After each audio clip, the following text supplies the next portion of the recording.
Ndongo dara talibe Super young to soul Dunia bidara jati motolul yalwan Akasa Ndongo dara talibe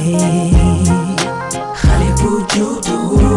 Yobo sanyon done fenen Fudu ji sakar bay benn fajar na ma paa bi yee maag sumay laas dugal ma oto fayal ma paas ngir ma jàngi alxuraan si daray bay aas ndekete yoo bi sëriñ ma tor ustaas bis bi ma ne jëpp si lay doog a ma tar sama ñeenti at teewul sama bësey dama ko fete ak ay yat day dóor ba mel ni kuy faat bi sëriñ nga mokkal alxuraan amulu ko njëriñ liggéey xaalis la lay defloo dina la doxloo suba ak ngoon li ko tax a jug may liggéey ngooñ waaye du kenn samay waajur ñoo ma tooñ xoolal ni may taxawaaloo suba ak ngoon su ma xëyee metti bi may wéyee moom la leen clamé su ma lekkee dafay fekk kër gu nekk ma dafa naan dramé rab blamé mbirum talibe jolli gaso viviane di sàkku ñaan. Sun rays is what a flower needs to grow.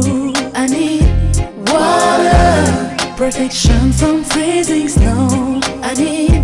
good soil Someone to clear away the weeds. I need loving by the hour Just like a wildflower. Dara talibe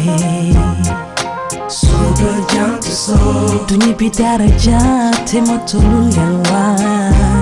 Akasa Ndongo dara talibe Khali bu juddu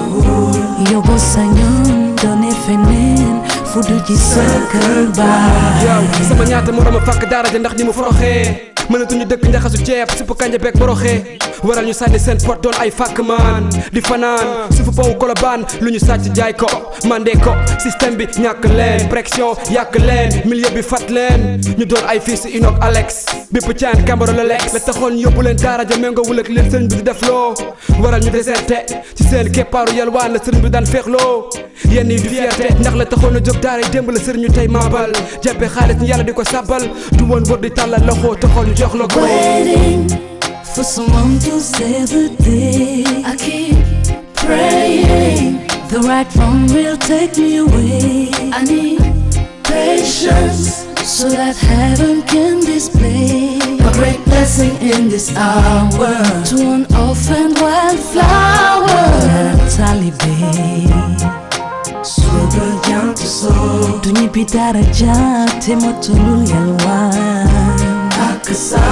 Ndongo dara talibe Khali bu juddu